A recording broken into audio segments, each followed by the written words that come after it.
الفوازير. ارتبطت الفوازير بشهر رمضان لسنوات طويلة، وأصبحت طقس من طقوس شهر رمضان الكريم، وارتبطت بيها الجماهير العربية كلها، وبالفرحة اللي بتدخلها على المشاهدين لما يقعدوا ينتظروا الفوازير وهي بتتذاع وقت الفطار، والبهجة اللي بتدخلها على المشاهدين. والفوازير عبارة عن قصة استعراضية بيكون جواها فزورة يحلها المشاهد على مدار 30 يوم لشهر رمضان الكريم. واتعملت الفوازير أول مرة في مصر عن طريق المسلسل الإذاعي للراحلة آمال فهمي، وكانت عبارة عن مسابقة للتعرف على أصوات المشاهير.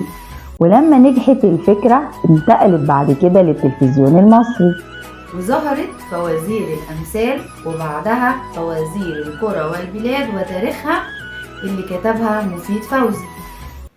وبعدها قدموا الفوازير ثلاثي أضواء المسرح، وبعدهم قدمتها الجميلة نيلي. وجي بقى الفنان الراحل الجميل سمير غانم وعمل لنا فوازير فطوطة الكوميدية الجميلة اللي كنا بنتسلى بيها وبنحب طريقته في تقديمها.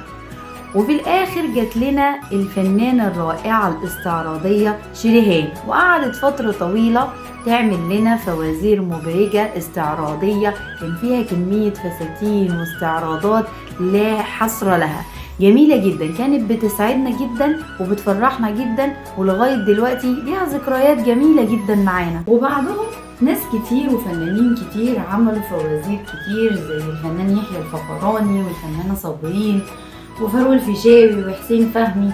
بس الجميل هو الذكرى الجميلة اللي موجودة ومحفورة جوانا من الفوازير الجميلة اللي كانت بتبهج جميع المشاهدين، واللي كنا بنلتف حوالين التلفزيون علشان نتفرج عليها خلال الشهر الكريم.